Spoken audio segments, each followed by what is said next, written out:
Well, it's been a while since I've posted anything, but this is kind of why it's been my project for the past, probably 3 weeks or so. So, this is a 98 Mercury Mountaineer. You've seen it in the video too, but it had the faulty water pump, and it was a Duralast, turns out. So it was total crap. It was defective from the factory. It's like the 6th water pump or whatever that's been on this thing. I don't remember, but either way, we were doing the water pump, and the AC blew out on this thing last spring. So I thought, what better time to go in here and go ahead and replace all the lines and everything than now, because you're going to have the water pump out. Well, turns out you have to take out a lot more stuff than just the water pump to get to the AC crap. So yeah, I just got the evaporator box out, the air box out, and man, look how much room there is. Woo! That's all insulation. I'm going to have to clean that out so it doesn't catch fire or anything, but man, look at that. It's a 4-liter single over cam V6. But yeah, got the compressor out. Here's all the old AC parts. You got the evaporator there. You got the high pressure line, low pressure line, compressor, dryer. So, and then I've got all my new components over here, fixing to go on, orifice tube and everything like that. Compressor, brand new.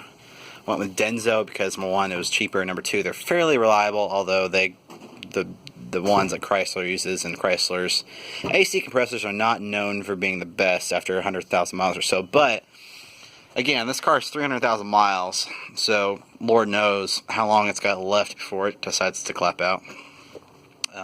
Especially with a single overhead cam, I've never seen one with that many miles before.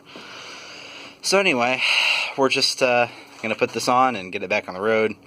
It's my mom's primary vehicle for shopping and such, and she drives it all over the place, but doesn't show any signs of giving out or anything, so I'm not really that worried about it. I would drive this to, Alaska right now. Well, not right now, but when it's back together, I would drive it to Alaska and not really have to worry about anything. I wouldn't worry about anything. Doesn't even burn any oil, which is crazy. What is that?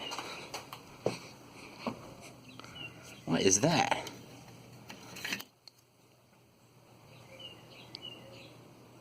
Looks like the top of a spray can.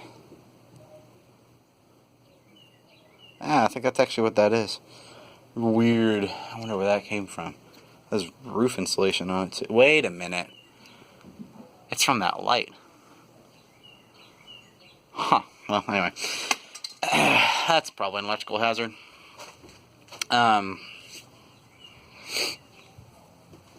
But yeah, anyway, so it's all open and nice now, so I might just go ahead and do the plugs and wires, because there's no better time to get at them than now. It's always been an issue with this car. But yeah, so I'll give you all another shout when I get everything back together, but it's if I can get everything back together, we'll see. I need to clean this out first. A lot of this stuff is already new. I already changed that like a year ago, and then the blower motor is fairly new, although it's starting to act like it's seizing, so we'll see how that goes.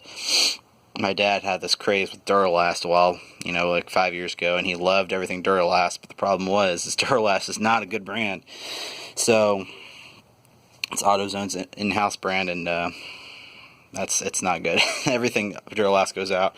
Pretty sure that fan's Duralast, so it'll probably clap out here at some point. Anyway, we'll get this back together, and then I'll start getting y'all videos of the 150 here again.